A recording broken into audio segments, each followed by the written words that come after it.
tapat, matatag at maaasahan balitang tama at totoo lamang dito sa Pilipinas Network.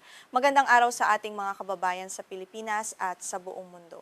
Huwag kalimutang pusuan ang video, sumubaybay at pindutin ang batingaw upang lagi kayong updated sa balita. Simulan na natin. Magandang gabi. Isang malaking hakbang sa pagpapatibay ng depensa ang isinasagawa ngayon ng Taiwan. Batay sa mga pinakahuling kalkulasyon, plano ng bansa na triplehin ang kanilang arsenal ng mga anti-ship missile upang umabot sa higit 1,800 bago sumapit ang taong 2029.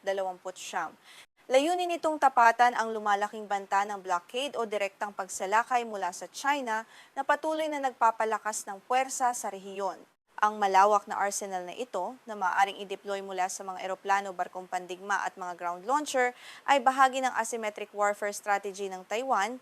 Sa ilalim ng estratehiyang ito, gagamitin ng depensa ng isla ang malaking bilang ng mga mas abot kaya ngunit nakamamatay na sandata upang tapatan ang dambuhalang bentahe ng China sa militar, kabilang na ang mga drone at short-range missiles.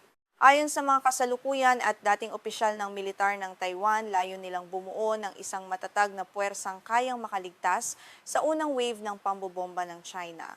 Sa oras na humupa ang paunang pag-atake, plano nilang muling bumangon upang salubungin at pinsalain ng mga barkong mananalakay. Binigyang diin ng mga opisyal na naging epektibo ang ganitong taktika sa mga labanan sa Ukraine at gitnang silangan. Ang mga kalkulasyong ito na nagpapakita ng mabilis na pagdami ng mga anti-ship missile ng Taiwan ay hango sa pagsusuri ng Reuters sa mga arms trade data, mga dokumento ng pag-aproba sa pag-export ng United States, pagtantiya ng mga eksperto sa depensa, at mga eksklusibong panayam sa mga opisyal ng gobyerno ng Taiwan na may direktang kaalaman sa mga planong militar ng bansa sa susunod na 5 taon. Bukod dito, marami pang precision missiles na may sapat na layo upang targetin ang mga barkong Chino sa Taiwan Strait o sa mismong mga daungan ng China ang kasalukuyang ginagawa. Ito ay matapos aprubahan ng parlamento ng Taiwan na kontrolado ng oposisyon ang karagdagang 25 bilyong dolyar na badyet sa depensa para sa pagbili ng mga makabagong bala at kagamitang militar mula sa Amerika. Ang pangunahing sandata sa depensang ito ay ang mga Harpoon missile na gawa ng Estados Unidos at ang domestically produced na Chongfeng missiles ng Taiwan. Ang kombinasyon ng dalawang uri ng missile na ito ay magbibigay sa Taiwan ng kakayahang magtatag ng isang matibay na harang na kayang puminsala sa anumang puwersang pandagat na magtatangkang pumasok sa kanilang nasasakupang teritoryo ng walang pahintulot. Ayon kay O.C. Fu, ang Deputy Chief Executive Officer para sa pananaliksik sa Institute for National Defense and Security Research na siyang nangungunang military think tank ng Taiwan, ang malaking bilang ng mga sandatang ito ay magbibigay daan sa pagbuo ng isang kill zone sa Taiwan Strait. Sa zone na ito, gagamitin ng matinding firepower upang magdulot ng matitinding pinsala sa mga puwersang mananalakay. Ipinaliwanag pa ni O.C. Fu na ang pangunahing layunin ng kanilang estratehiya ay pigilan ang mga sundalong Sino na makatapak sa lupa at makumpleto ang kanilang misyon ay DVT-EVT at hindi ang wasakin ng bawat barko ng People's Liberation Army o PLA. Sa pamamagitan ng pagpigil sa kanilang paglanding, sapat na ito upang mapatunayan na hindi magiging madali ang anyong tangkang pagsakop sa demokratikong isla. Suportado naman ng mga dayuhang eksperto ang hakbang na ito ng Taiwan. Ayon kay Grant Newsham, isang retiradong koronel ng US Marine Corps, napakahalaga ng pag-invest sa mga anti-ship missile. Aniya ang huling bagay na naisarapin ng China ay ang mga long-range precision weapons na may kakayahang maghati sa kanilang mga barko bago pa man ang mga ito makatawid sa Taiwan Strait o sa anumang punto ng karagatan. Upang maisakatuparan ang isang matagumpay na pagsalakay sa kabila ng Taiwan Strait, kakailanganin ng China na magpadala ng isang dambuhalang armada ng mga barkong pandigma at mga sibilyang transportasyon.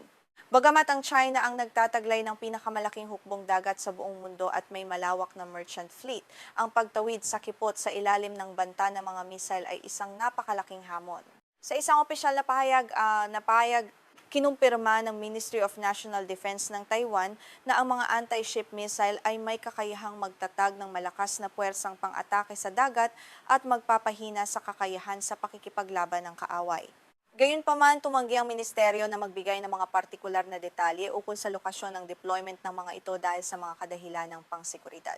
Samantala, hindi naman nagbigay ng tugon ang Ministry of National Defense ng China at ang Taiwan Affairs Office sa mga kahilingan para sa komento ukol sa isyung ito.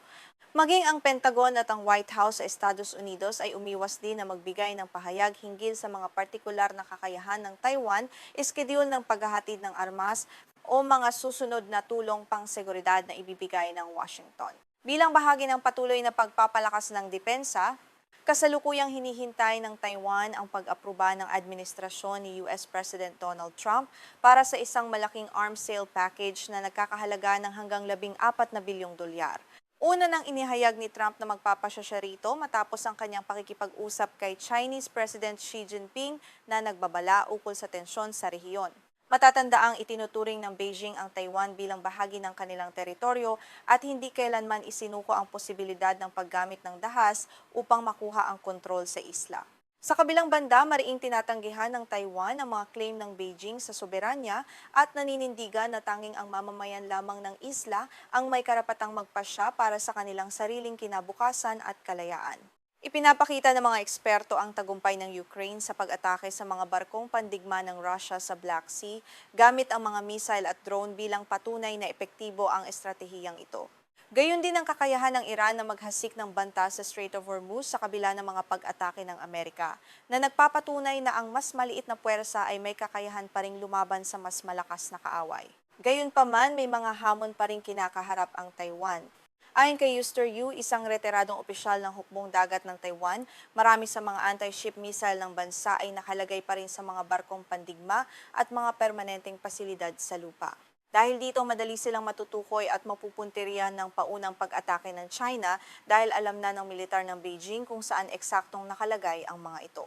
Bilang tugon sa mga pagdududang ito, tiniyak ng Defense Ministry ng Taiwan na ang kanilang mga anti-ship missile ay kasalukuyang nakadeploy sa isang mobile at dispersed na paraan upang mapanatili ang kanilang combat effectiveness. Idinagdag pa nila na ang mga missile sa mga fixed position ay nilagyan ng mga protective at backup mechanism at maaaring ilipat ng pwesto kung kinakailangan sa labanan. Bagamat hindi opisyal na inilalabas ng militar ng Taiwan ang kabuuang bilang ng kanilang mga armas, ang target na higit 1,800 missile ay kinabibilangan ng 450 Harpoon missiles na naihatid na sa isla. Magsisimula naman ngayong taon ang paghahatid ng karagdagang 400 Sea Skimming Cruise missiles sa ilalim ng kasunduang nagkakahalaga ng bilyon-bilyong dolyar. Inaasahang makukumpleto ang paghahatid ng lahat ng Harpoon missiles bago matapos ang Marso ng taong 2029. Pagsapit ng panahong iyon, magkakaroon din ng Taiwan ng humigit kumulang 1,000 o higit pang lokal na gawang Chongfeng II at Chongfeng III anti-ship cruise missiles na siyang bubuo sa kabuang bilang na higit 1,850 aktibong missile.